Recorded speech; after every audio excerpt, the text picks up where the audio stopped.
Alors voilà, ce matin, nous continuons notre série sur les perfections de Dieu. On a un Dieu grand, parfait, et les différents aspects qu'on considère chez lui, c'est des perfections. Et c'est bien de s'arrêter parce qu'on peut facilement, comme croyant, être actif, être sur le terrain, en train de faire plein de choses, servir. La vie déjà nous accapare. Et on a besoin souvent de prendre un recul, de s'arrêter et de réfléchir, de méditer. Et le plus grand sujet de méditation, bien sûr, c'est Dieu, sa personne, ses attributs, ses œuvres, ses noms, ce qu'il a fait, ses révélations. On a besoin de commencer à la bonne place, puis la bonne place, c'est la connaissance de Dieu, le connaître. Et je crois que c'est le plus grand problème qu'on vit, on le connaît si peu. Ah, on sait beaucoup de choses sur Dieu, mais que ce soit intégré par la foi, puis que ce soit des choses qui soient à la base de nos pensées, mais nos actions, qu'on soit baigné dans les vérités, les valeurs de l'Écriture. Ah, c'est notre défi. Et donc, c'est une des raisons pour lesquelles on a entrepris cette série. Ce qu'on tente de faire, c'est regarder les différentes perfections de Dieu, mais en s'attachant surtout à un texte pour ne pas courir partout dans l'Écriture. Et on a la sagesse du contexte, parce qu'on peut prendre des versets pour prouver certains points, mais quand on considère tout le texte, il y a là une richesse. Et donc, c'est ce qu'on veut faire. Ce matin, on va étudier un psaume qui a plus qu'une perfection de Dieu. En fait, j'en ai vu 4, et on va regarder ça ensemble. Donc, psaume 139, vous avez déjà à l'écran de quoi ça nous parle. Ça nous parle de la toute science de Dieu, de la toute présence, de la toute puissance et de la toute sainteté. Sylvain, veux-tu venir ramasser ton bébé ou...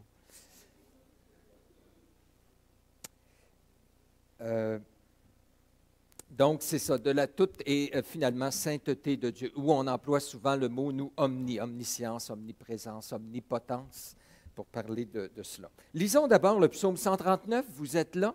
Alors, c'est dans l'Ancien Testament, pas mal en plein centre de votre Bible, on a les psaumes. Psaume 139, c'est vraiment un beau psaume. Je vais le lire lentement.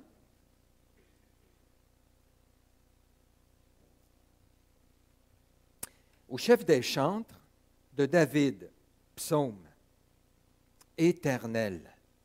Intéressant, il commence là. Éternel. David parle à Dieu. Éternel, tu me sondes, tu me connais, tu sais quand je m'assieds, quand je me lève, tu pénètres de loin ma pensée. Tu sais quand je marche, quand je me couche, et tu pénètres toutes mes voies. Car la parole n'est pas sur ma langue, que déjà, ô Éternel, tu la connais entièrement. Tu m'entoures par derrière et par devant, et tu mets ta main sur moi. Une science aussi merveilleuse est au-dessus de ma portée. Elle est trop élevée pour que je puisse la saisir. Où irai-je loin de ton esprit? Où fuirai-je loin de ta face? Si je monte aux cieux, tu es là. Si je me couche au séjour des morts, te voilà. Si je prends les ailes de l'aurore et que j'aille habiter à l'extrémité de la mer, là aussi ta main me conduira et ta droite me saisira. Si je dis au moins les ténèbres me couvriront, la nuit devient lumière autour de moi. Même les ténèbres ne sont pas obscures devant toi. La nuit brille comme le jour et les ténèbres comme la lumière. C'est toi qui as formé mes reins, qui m'as tissé dans le sein de ma mère. Je te loue de ce que je suis une créature si merveilleuse. Tes œuvres sont admirables et mon âme le reconnaît bien. Mon corps n'était pas caché devant toi lorsque j'ai été fait dans un lieu secret, tissé dans les profondeurs de la terre, quand je n'étais qu'une masse informe. Tes yeux me voyaient et sur ton livre étaient tous inscrits les jours qui m'étaient destinés avant qu'aucun d'eux existe. Ah, que tes pensées, ô Dieu, me semblent impénétrables, que le nombre en est grand. Si je les compte, elles sont plus nombreuses que des grains de sable. Je m'éveille et je suis encore avec toi. Ô Dieu, puisses-tu faire mourir le méchant, homme de sang, éloignez-vous de moi. Ils parlent de toi d'une manière criminelle, ils prennent ton nom pour mentir, eux, tes ennemis. Éternel, n'aurais-je pas de la haine pour ceux qui te haïssent, du dégoût pour ceux qui s'élèvent contre toi? Je les hais d'une parfaite haine. Ils sont pour moi des ennemis. Sonde-moi, ô Dieu, et connais mon cœur. Éprouve-moi et connais mes pensées. On aurait pu le traduire mes soucis. Regarde si je suis sur une mauvaise voie et conduis-moi sur la voie de l'éternité. Amen. On nous dit que les Indiens d'Amérique du Nord, si on recule, il y avait quelque chose qui faisait particulier, là, comme pour faire une espèce d'initiation pour les jeunes garçons. Quand ils avaient l'âge de 13 ans, ils devenaient des hommes. On leur avait déjà appris à combattre, à survivre dans le bois, à pouvoir piéger, se débrouiller. Mais il y avait le test ultime où, pendant une nuit, on les amenait, les yeux bandés, un seul à la fois. Le père amenait son garçon, l'amenait dans une forêt dense et le laissait là tout seul toute la nuit. Alors, c'était tout un test, parce qu'à un moment donné, il enlève le bandeau, tout ce qu'il voit, c'est du noir, du bois, et là, il passe toute la nuit. Je vous dis, il ne dormait pas beaucoup, il semble. Et chaque petit craquement de branche l'inquiétait, quelque chose qui bougeait autour de lui, ça l'inquiétait pendant toute la nuit, donc c'était vraiment difficile. Puis tout à coup, il voyait poindre tranquillement l'aurore, le soleil, commençait à voir plus clair autour de lui, commençait à voir les arbres, les choses. Puis tout à coup, qu'est-ce qu'il voyait un peu plus loin? Son père qui était là. Le père restait de loin sans que l'enfant le sache. Lui, il était armé. Lui, il était aux aguets pour être sûr qu'il n'arrive rien à son fils. Et je dirais que c'est une belle illustration de ce que Dieu fait avec nous. On a l'impression des fois qu'on est tout seul à combattre. Les choses nous font peur autour de nous. Mais il y a un Dieu qui est présent. Il y a un Dieu qui sait ce qu'on vit.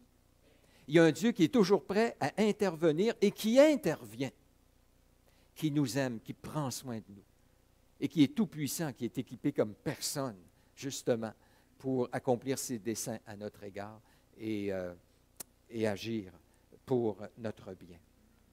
C'est ce qu'on voit dans ce beau texte, dans ce psaume que David a écrit. Il y a différents aspects de Dieu, on va les considérer un après l'autre rapidement. D'abord, on a un Dieu qui sait tout, des versets 2 jusqu'au verset 6. Il y a un mot là qui est employé, en fait, il y a le mot yada en hébreu, peut-être que vous avez déjà entendu le mot connaître. Il est employé 4 fois dans les versets 1 à 6, puis il est employé 6 fois dans le psaume au complet. Dieu, en d'autres mots, sait, connaît, te connaît toutes choses. Et c'est l'idée ici. Donc, on a un Dieu qui sait tout. En plus du mot connaître, il y a le mot sonder. Il dit, tu me sondes, tu pénètres mes pensées, au verset 2b. Et le mot connaître, sonder, le Dieu qui pénètre tout ce que je suis, c'est associé à d'autres mots dans le texte. Peut-être vous avez remarqué au verset 2b, tu pénètres de loin ma pensée. Qu'est-ce qu'il entend par là, tu pénètres de loin? Est-ce que ça veut dire que même à distance, mais puisque Dieu est partout, je ne suis pas sûr qu'il est jamais à distance de nous. De loin, ça veut dire probablement longtemps d'avance. Avant même que toi, tu aies une pensée. C'est complexe, le phénomène des pensées. Ça vient d'où, tout ça? Alors, avant même, toi, qu'il te vienne une pensée à la tête, Dieu la connaît de loin, depuis longtemps. Il le sait. Et le mot « tout », tu pénètres, au verset 3, toutes mes voies, mon chemin, ma conduite, ma façon de faire. Toi, là, tu connais tout cela. Et entièrement, il dit déjà, la parole n'est même pas sur ma langue, que déjà, éternelle, tu la connais. Je ne l'ai même pas prononcée. Je n'ai peut-être même pas pensé à ce que je vais dire, mais déjà, Dieu connaît cette parole-là.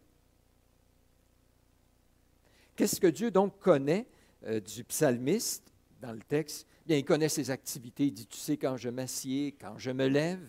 Et David, s'asseoir, ça ne voulait pas dire nécessairement qu'il ne faisait rien. Il était le roi. Est-ce qu'il parle du moment où il s'assoyait pour siéger sur son trône comme roi, où il y avait un travail important à faire? Il siégeait peut-être à la porte de la ville, peut-être aussi quand il s'assied pour se reposer, peu importe. Qu'il s'assoie ou qu'il bouge, Dieu le sait.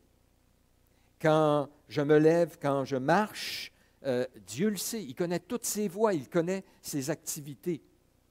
Il connaît aussi ses pensées. Tu connais toutes mes pensées. Réfléchissez là-dessus. Tout ce qui vous vient à l'esprit, Dieu connaît entièrement. Puis de loin, il connaît vos paroles avant même que vous les ayez prononcées. Ça, c'est ce que Dieu connaît. David met le paquet ici. Et pour lui, c'est un réconfort. Ça pourrait nous troubler un peu, là. Hein, Dieu connaît tout ça. Pour David, c'est un réconfort. Comment je dis ça? Vous avez remarqué le tu puis le me? Tu me sondes, tu me connais. Tu connais mes voies, mes pensées. C'est une connaissance personnelle. J'ai entendu beaucoup de messages, j'ai lu des livres sur la science, la toute science de Dieu, puis souvent c'est très théorique. On étudie Dieu, puis on dit Dieu, lui, il connaît toutes choses, il connaît le passé, il connaît le présent, il connaît le futur, il n'oublie rien. Il y a des choses, moi, à un moment donné, je savais dans ma vie, puis je ne les sais plus parce que je les ai oubliées. Dieu connaît tout. Tout ce que la science découvre, Dieu dit, je le savais depuis longtemps. Tout ce qui s'écrit sur Internet, il y a des pages et des pages, des livres.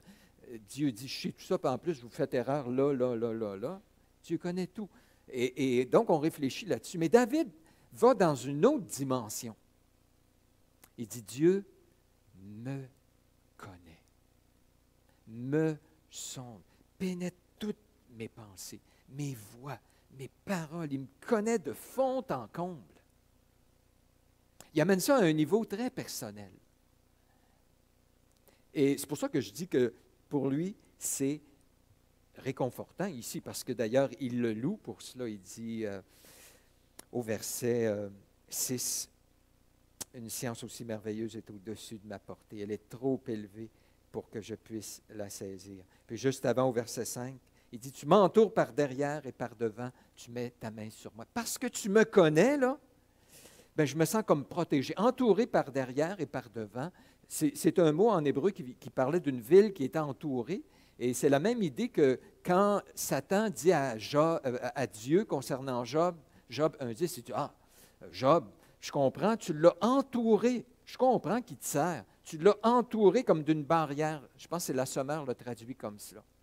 C'est l'idée ici de protection. Parce que Dieu sait, il sait ce que je vis, il sait ce que je suis, il me protège. Et il met sa main sur moi pour m'aider. Sa connaissance de moi, sa science me réconforte, est là pour me protéger, pour m'aider. Pensez à ça. Imaginez, là, qu'il y a une personne qui saurait tout de vous. Vos squelettes dans le placard, comme on dit, les choses que vous partagez à personne, les pensées qui vous viennent, avant même qu'elles vous viennent, les paroles que vous avez dites. Faites-vous assez confiance à quelqu'un pour lui partager tout ça à quelqu'un. Oh, notre tendance, nous, pas vrai, on se cache les uns des autres. On met nos beaux habits du dimanche, puis là, on a l'air spirituel les uns avec les autres. On ne partage surtout pas nos luttes, les pensées. Ici, il fallait qu'ils sachent que j'haïs telle chose, que je suis attiré par tel péché, etc. Et on ne se laisse pas connaître les uns aux autres. David dit, Dieu, lui, il me sonde, il me connaît parfaitement, de A à Z. C'est Keller qui disait, être aimé par quelqu'un sans être connu, c'est un amour peu profond. Combien il y a de gens qui nous ont aimés à un moment donné, puis quand ils ont découvert quelque chose chez nous qui ne faisait pas leur affaire, ils nous ont balancés. Alors, être aimé par quelqu'un qui nous connaît plus ou moins, c'est un amour peu profond. Cesser d'être aimé parce qu'on est connu, c'est la crainte qu'on a tous. que s'il fallait que telle personne sache telle chose, elle me rejetterait. C'est notre crainte. Puis je pense que ça vient du Jardin d'Éden. Adam et Ève, ils ont voulu se cacher parce que quand Dieu apparaissait dans le jardin, ils ne voulaient pas que Dieu sache ce qu'il avait fait. Et c'est notre crainte d'être connu puis que les gens nous rejettent, pas vrai?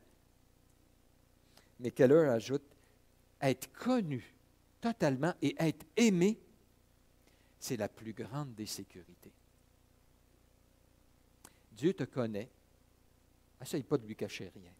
Et sais-tu quoi? Il t'aime. Il met sa main sur toi quand même. Il te protège. Ce qu'il sait lui donne la sagesse, la compréhension pour bien intervenir. Et c'est pourquoi David, ça le pousse, comme je mentionnais au verset 6, à adorer Dieu. Dieu comprend tout. David dit, moi je ne comprends pas. Verset 6. Une science aussi merveilleuse, toi Dieu, tu connais tout, là, cette science-là est au-dessus de ma portée. Moi je ne comprends pas. Toi tu comprends, moi je ne comprends pas. Mais c'est suffisant pour que je puisse t'adorer. Alors Dieu sait tout. On dit, nous, dans notre langage théologique, Dieu est omniscient. Mais ce n'est pas tout. Dieu est présent partout, versets 7 à 12. On a lu le texte tout à l'heure, je ne sais pas si vous avez remarqué, mais il y a plein de mots qui parlent d'un lieu. Où, OU avec un accent grave, là, où irai-je loin de ton esprit? Où fuirai-je? C'est comme si, je ne pense pas que David est en train de vouloir fuir ici. C'est une question qu'on appelle rhétorique. Ça veut dire que la réponse est automatique. Il n'y a pas de lieu qu'on peut fuir là où Dieu n'est pas. Mais le petit mot « où », alors on pense pas juste que Dieu sait, mais il est. Pas juste que Dieu sait tout, mais il est partout. Si je monte aux cieux, alors de façon verticale, je vais le plus haut que je peux. Si je monte vers les cieux, des cieux, des cieux, tu es là. Si je descends vers le bas, je descends au séjour des morts, tu es encore là. Si je prends les ailes de l'aurore, c'est une expression poétique pour parler du soleil qui va vite, qui se déplace, que rien ne peut arrêter. Alors, s'il fallait que j'aille la vitesse, puis la puissance, puis que je puisse me déplacer, rapidement, tu serais partout. Les ailes de l'aurore, donc de l'est jusqu'à la mer, ou aller aussi loin que la mer, bien, la mer Méditerranée, c'était de l'est, la mer est à l'ouest, en Israël. Alors, je vais en haut, en bas, d'en arrière vers l'avant, tu es partout. Et ce n'est pas que tout à coup je cours, puis tu me suis, puis il est là, il m'a suivi. Partout où je vais, il est là totalement, Dieu. Il était déjà là. Il n'y a pas d'endroit où je peux penser être, où Dieu n'est pas. Voyez-vous, l'omniscience, dans ce verset, Dieu sait tout, est lié à son omniprésence. Les deux vont de pair. On est encore, nous, habitués à parler de l'omniprésence de Dieu, puis on se dit, et là c'est important, on définit, parce qu'on est des théologiens, l'omniprésence, ça veut dire que Dieu est partout, et il est dans toute sa personne, dans tout son être, à chaque endroit. Ce n'est pas que Dieu est vaste et grand, puis qu'il y a une partie de lui qui est en Afrique, une partie de lui qui est au Québec, une autre partie dans l'Amérique du Sud ou quoi que ce soit. Dieu est totalement dans tout son être, sa personne, sa gloire, sa puissance, ses attributs, à chaque endroit. Et là, on réfléchit là-dessus et on dit, « Wow, c'est bien. » OK? Sauf que David, encore une fois, le fait de façon personnelle. Moi, là, si je vais, moi, à tel endroit, toi, tu es là. À tel autre endroit, je tente de fuir, tu es là. Tu es toujours là. Pour moi, avec moi. Même il dit, je me réveille, puis tu es encore là. Je suis encore avec toi. Toutes choses sont dans la présence immédiate de Dieu. C'est pourquoi, pensez à ça là, toutes choses sont dans la présence immédiate de Dieu, de telle sorte qu'il peut agir, intervenir, puis garder cette relation avec nous, de telle sorte qu'on n'est jamais perdu. Vous êtes d'accord? On n'est jamais perdu parce que là où on est, Dieu est là. On n'est jamais séparé de Dieu. On n'est jamais éloigné de lui. David ne fait pas qu'approcher cette vérité de façon académique, technique. Il le fait vraiment personnel, puis ça fait une différence dans sa vie. Parce qu'il va dire au verset 10 que peu importe où je vais, là aussi ta main me conduira et ta droite me saisira. Alors il y a les deux mains de Dieu. Une main qui dit, garde, c'est bon, tu peux aller par là. Il conduit. Et une main qui me saisit. L'idée, c'est de me protéger, c'est de me garder. Il me garde. Il me garde avec lui. Personne ne les ravira de ma main. Une promesse donc de direction puissante et de protection puissante, parce que c'est la main de Dieu, la main qui est l'image dans la Bible de sa puissance. Ça vous arrive de prier, puis je l'entends souvent, là, hein? Seigneur, mets ta main sur telle situation. Hein? Mets ta main sur telle personne. Mais savez-vous quoi? Dieu a déjà sa main sur vous, là où vous êtes. Une main pour agir, intervenir. Vous n'êtes jamais tout seul, puis vous avez toujours avec vous un Dieu actif, vivant, qui intervient. Mets ta main sur moi. Imaginez que vous pourriez toujours être avec vos enfants. Vous seriez omniprésent. Vous êtes toujours avec vos enfants. Qu'est-ce que vous feriez? Vous les voyez dans le trouble, vous êtes présent. Vous diriez, ah, pauvre petit pit, ça ne va pas bien son affaire. Ben non, si je suis présent, parce que je l'aime, parce que c'est mon enfant, qu'est-ce que je vais faire? Je vais intervenir. Puis le gros qui est en train de le taxer, là, il va avoir affaire à moi. Hein? Ben Dieu, c'est ce qu'il fait. Ta main est là pour me saisir, me protéger, me bénir. Quand Dieu nous fait la promesse, je suis avec vous tous les jours jusqu'à la fin du monde, ce n'est pas juste, je suis là, puis je regarde, je sais ce qui se passe avec toi. Et non, c'est je suis là dans une relation avec toi pour intervenir, te bénir, te protéger. Ça, c'est l'idée. C'est intéressant parce que chez les païens, il y avait leurs dieux régionaux. Vous avez déjà entendu, hein? Les Philistins, il y avait le dieu Dagon, etc. Il y a même un texte, c'est dans le livre des rois, je crois, où Akab doit combattre contre les Syriens. Et là, les Syriens disent, « Ouais, mais leur Dieu, c'est un Dieu de montagne. Il est bon dans les montagnes, leur Dieu. Si on les combat dans la plaine, il va être fait. Ce n'est pas un Dieu de plaine. Tu sais, il est bon, lui, pour certaines régions. Là. » Dieu dit, « Ah ouais? » Bien, ils ont été combattre dans la plaine, puis les Syriens ont perdu. Parce que Dieu, il n'est pas le Dieu associé à une région. Il est partout. Il n'y a pas le Dieu des Américains. Dieu n'est pas le Dieu des Américains ou des Canadiens ou même des Israélites. Il est le Dieu de l'univers. Mais les gens doivent croire en lui, bien sûr. Là. Il peut devenir leur Dieu, mais c'est le Dieu qui contrôle toutes choses. Alors, Dieu est omniscient, omniprésent. Les deux sont associés ici dans ce texte et nous présentent un Dieu actif dans notre vie. Ça nous amène au troisième point. Dieu est entièrement à l'œuvre, ou il est, on pourrait dire aussi, omnipotent. Et là, c'est intéressant parce que le psaume lit omniscience, omniprésence et omnipotence, c'est-à-dire un Dieu qui peut tout, qui agit, qui fait ce qu'il veut, pas loin de sa souveraineté, là, ça. Ça vaut la peine de relire les versets 13 à 18. Et remarquez les verbes. Tantôt, il y avait des mots associés à sa connaissance, ensuite des mots associés à des lieux, puis ici, il y a des actions que Dieu fait à partir du verset 13. « C'est toi qui m'as formé. C'est toi qui as formé mes reins. » Mes reins, là, dans le langage hébraïque, c'est l'être intérieur. Ce n'est pas juste qu'il a formé les deux reins, on le comprend, c'est tout l'être intérieur. Bien, c'est Dieu qui l'a formé, qui m'a tissé dans le sein de ma mère. Le mot tisser, c'était la façon dont on faisait des vêtements ou des couvertures où on met toutes les fibres ensemble pour former quelque chose.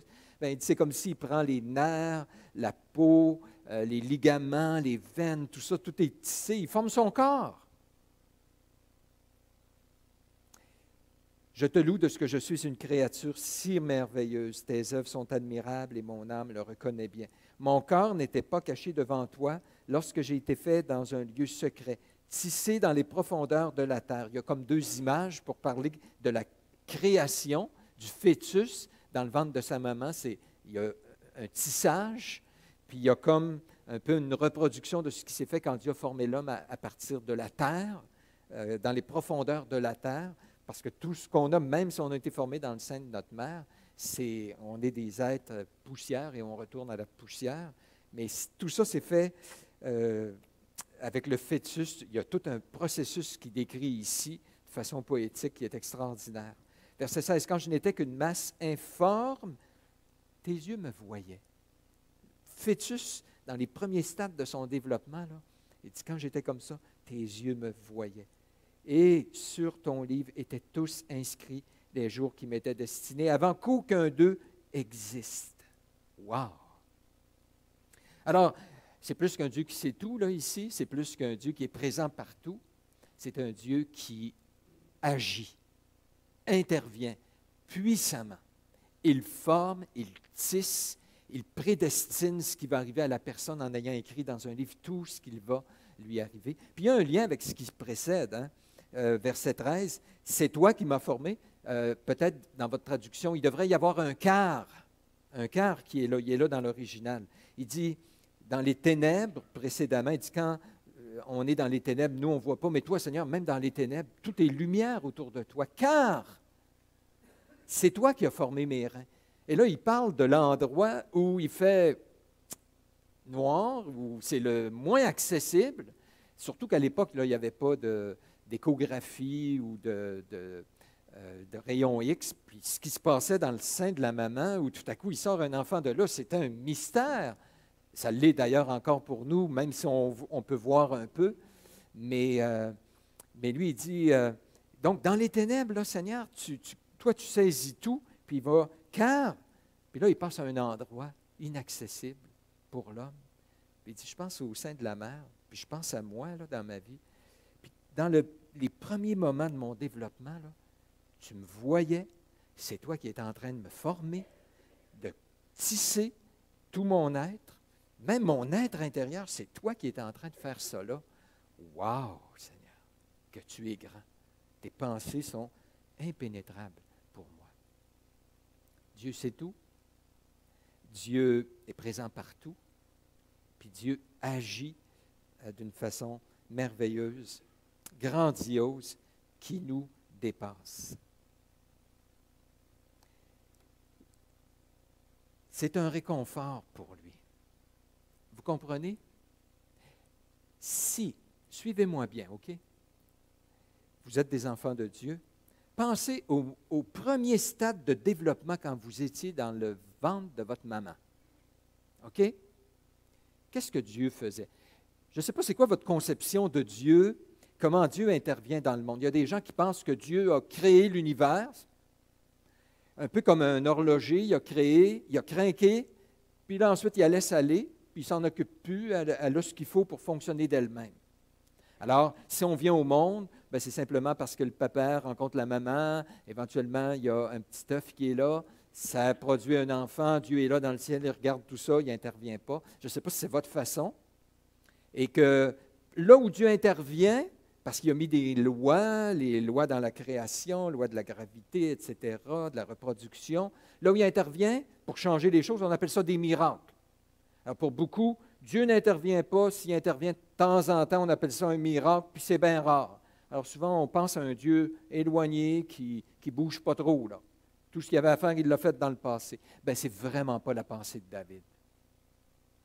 Ce petit être-là, dans les premiers stades de son développement, là, il dit, Dieu, c'est toi qui m'as formé. Tous mes tissus, là, puis qui a fait qu'il y a un être qui est sorti de là, c'est toi qui guidais tout ce processus-là.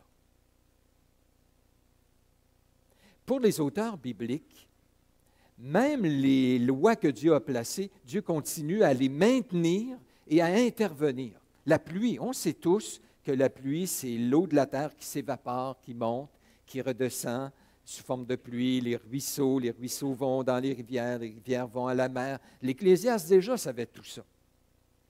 Alors, on peut regarder ça d'un point de vue bien scientifique, sans Dieu, puis dire, ben, c'est rien qu'un processus bien naturel. Pourtant, les auteurs bibliques disent, c'est Dieu qui fait lever son soleil sur les méchants et sur les bons. C'est lui qui envoie la pluie, qui donne la pluie aux méchants comme aux bons. Il envoie la pluie. Il continue à soutenir ce phénomène-là, ces lois, les lois de la création. Bien, si on veut avoir la pensée de David, là, je vous ramène dans le sein de votre maman. Dieu était là en train d'intervenir.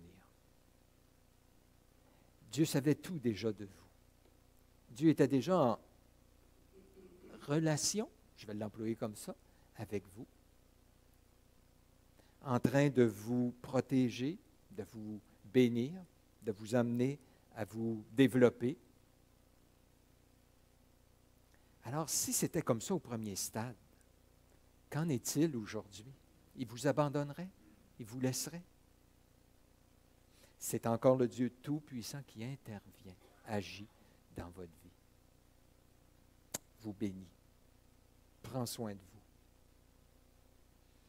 Il a déjà, dès l'époque, décidé, prédestiné tous les jours de votre vie.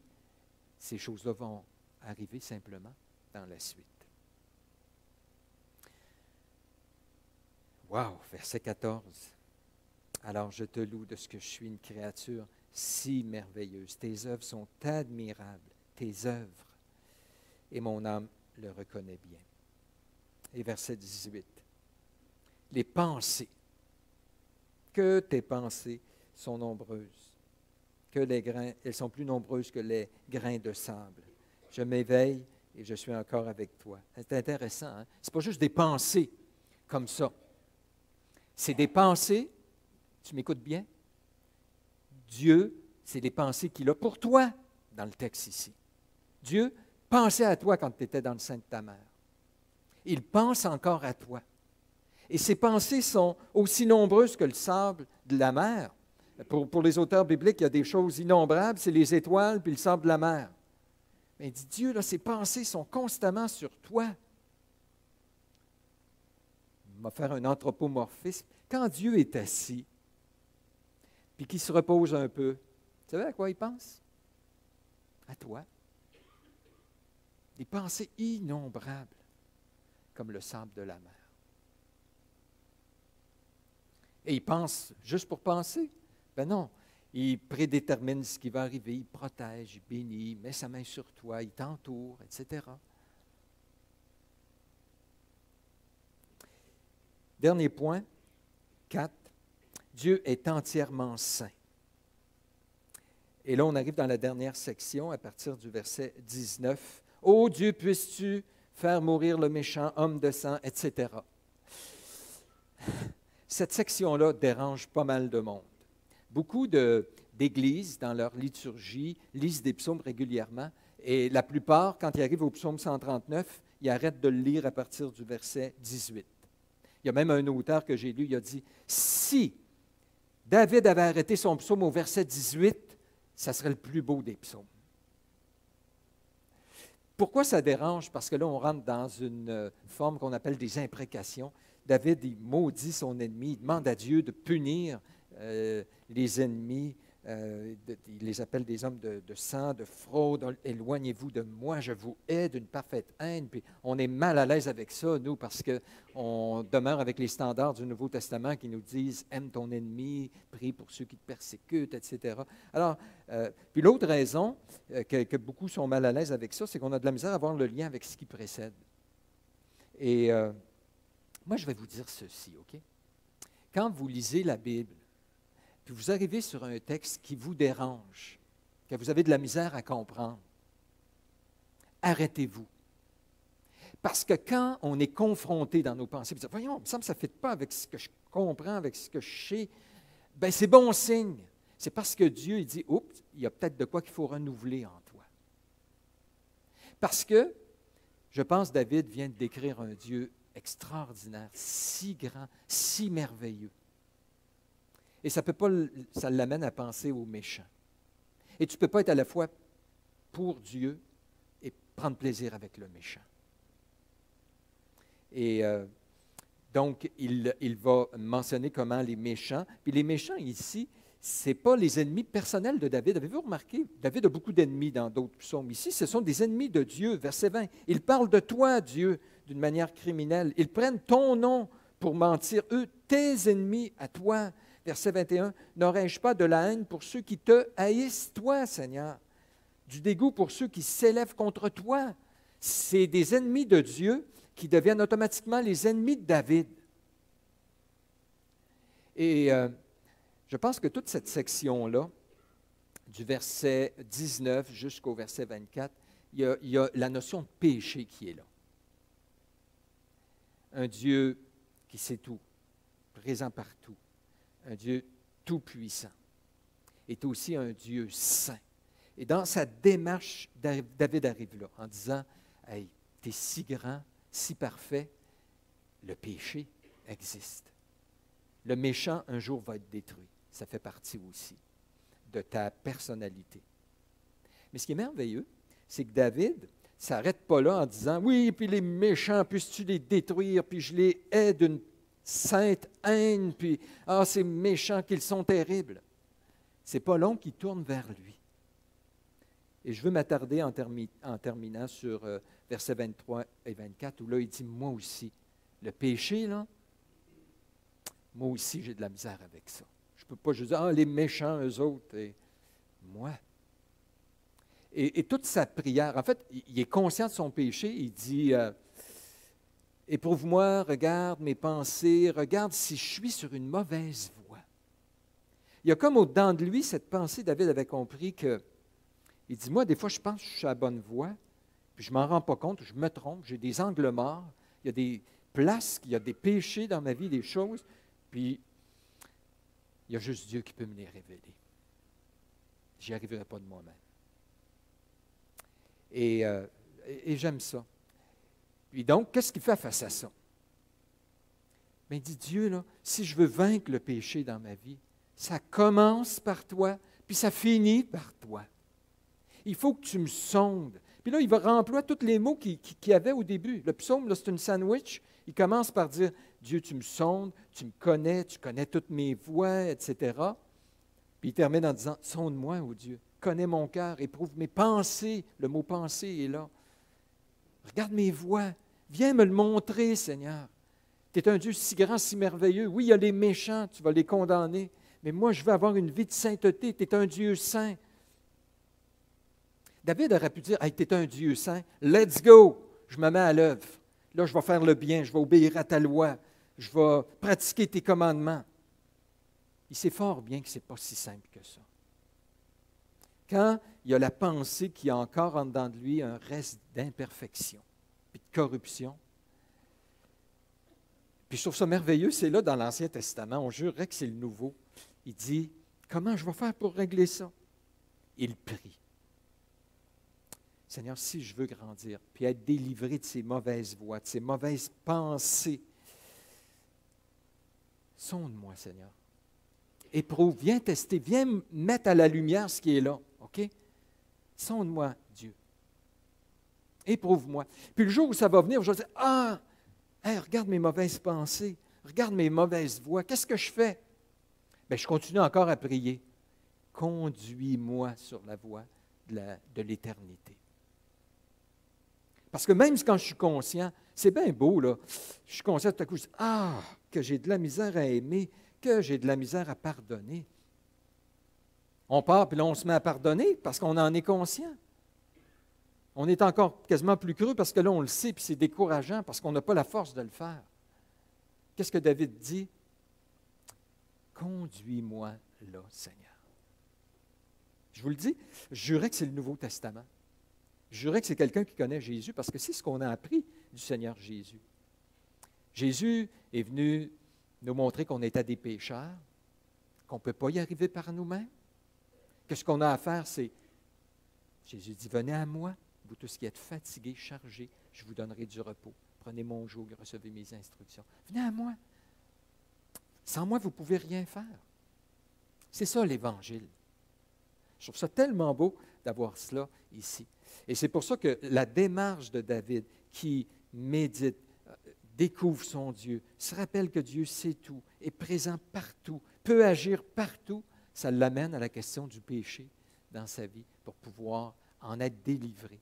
Et ce processus-là de délivrance, ça se fait dans une communion avec Dieu où on compte sur lui, on lui parle, on le prie. Puis il dit, quand il lui dit « sonde-moi, ô Dieu », au début c'était « tu me sondes, tu me connais », c'était des indicatifs, il termine avec des impératifs, il demande à Dieu. Ben, il n'est pas en train de dire « regarde, si je ne te donne pas permission, tu ne le feras pas ». Dieu le fait, il nous sonde, il sait ce qu'on vaut. C'est juste que David dit « maintenant, j'accepte, j'ai besoin de ça, j'agrée, je veux participer à qui tu es, puis te laisser faire complètement dans ma vie pour que tu entreprennes le processus de croissance, de délivrance, de transformation. Wow, c'est beau. C'est encourageant. Je termine, ça me semble que ça fait 2 fois que je termine, là. Mais il y a le petit mot « connais mes pensées », verset 23. « Éprouve-moi, connais mes pensées ». Le mot « penser » ici, si vous avez la sommaire, il y a l'idée de pensée qui me tracasse, souci. S'il y a une place que Dieu commence son œuvre de lumière dans notre vie, de nous sonder, de nous faire voir ce qu'on est, c'est entre autres nos soucis, angoisse, inquiétude. Ce mot-là, c'est ce qu'il dit ici. OK? C'est peut-être pas évident, moi, dans ma traduction, mais c'est vraiment le mot en hébreu, là, il parle de cela. Quand tu te soucies de quelque chose, tu es inquiet, OK? Wow, c'est le temps. Dis, attends un peu, pourquoi je suis inquiet? Seigneur, sonde-moi, viens me montrer. Esprit de Dieu, viens faire une œuvre, montre-moi les racines de ça. Je viens de perdre ma job, je suis tout à l'envers, je suis inquiet. Et ça se pourrait-tu des fois que Dieu te montre, vois-tu, ta sécurité n'est pas en moi.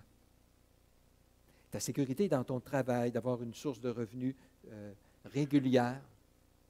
C'est là que tu mets ta sécurité. Si tu es si angoissé parce que tu perds ton travail, je permets ça maintenant dans ta vie pour faire une œuvre de délivrance, puis te conduire sur la voie de l'éternité. Pour pas que tu demeures sur la voie comme le méchant. Les méchants sont comme ça, ils ne se confient pas en Dieu. Peut-être ça va te montrer que tu es beaucoup plus attaché à l'argent que tu le penses.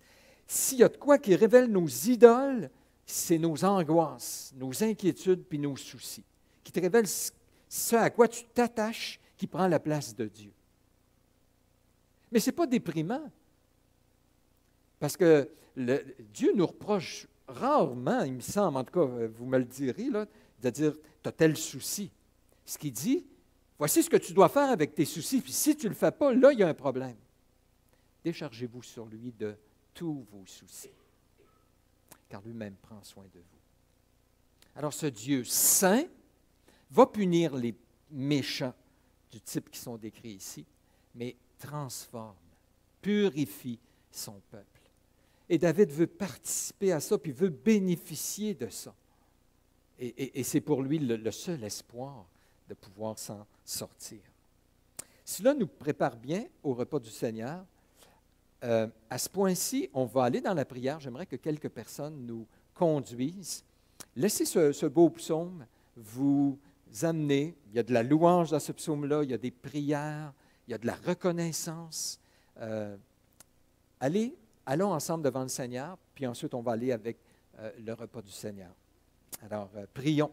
Quelques personnes, priez bien fort là où vous êtes pour que toute l'Assemblée entende et dise Amen à votre prière.